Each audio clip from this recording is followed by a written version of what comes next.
আসসালামু আলাইকুম সুপ্রিয় দর্শক বন্ধুরা, দেশ ও প্রবাস থেকে যে সকল ভাই ও বোনেরা আমার এই ভিডিও দেখছেন, আশা করি সবাই ভালো আছেন। বরাবরের মতো আমিও ভালো আছি, আলহামদুলিল্লাহ।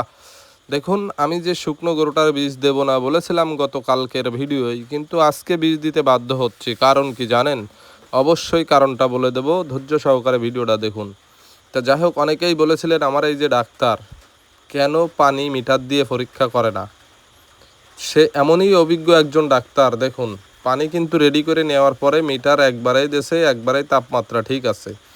ডাক্তারের অভিজ্ঞতা সম্বন্ধে আগে জানতে হবে, তারপরে একজনের নামে মন্তব্য করতে হবে। আমার এই যে ভাই আজকে ২৬ বছর যাবৎ এআইয়ের সাথে জড়িত আছে, এআই করে বেড়াচ্ছে সে ২৬ বছর।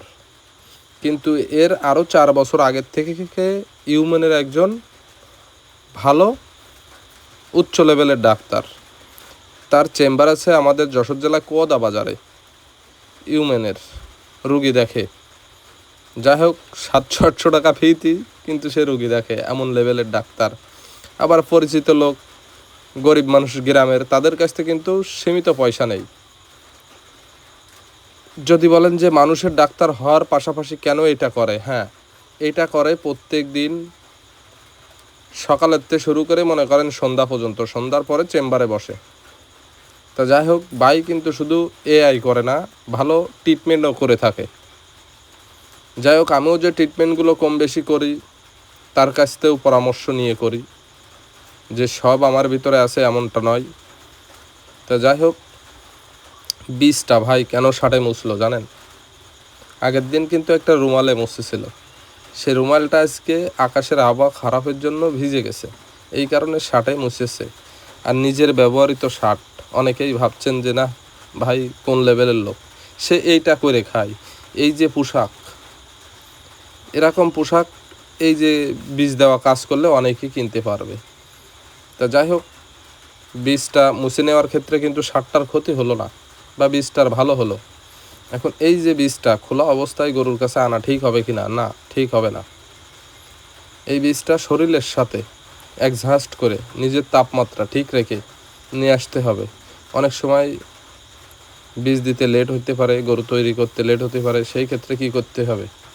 পিছন সাইড দিয়ে অনেকেই রাখে না, কিন্তু আমার এই ভাই আপনাদের দেখানোর জন্য নিজের বডির সাথে রাখে দেখাবে যে না, এই সিস্টেমে রাখলে বীজটা কিন্তু তাপমাত্রা নিয়ন্ত্রণে থাকে গরুর পেটের ভিতরে যাওয়া অবস্থায়। তা পেটের ভিতরে যাওয়া অবস্থায়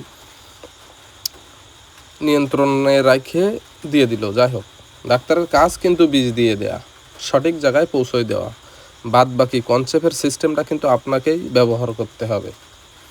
কেউ হরমোন ব্যবহার করেন, কেউ এক একজন এক এক কায়দায় করেন। আমি কিন্তু আদার রস এবং কাঁঠালের পাতা, এই দুইটা জিনিসই আগাগোড়ায় দিয়ে থাকি।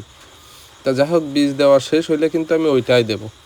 আর এই বীজ দেওয়ার ক্ষেত্রে অনেকেই একটা ভুল করেন, যে ভুল বীজ দেওয়ার শেষে গরুর পিঠি জোরে জোরে থাবা মারেন। এই থাবাটা কোনোদিনও মারবেন না। এই থাবা মারার কারণে কিন্তু বীজ কনসেপ্ট হয় না, অনেক সময় গরু ভয় পেয়ে যায়, ভীতু হয়ে যায়।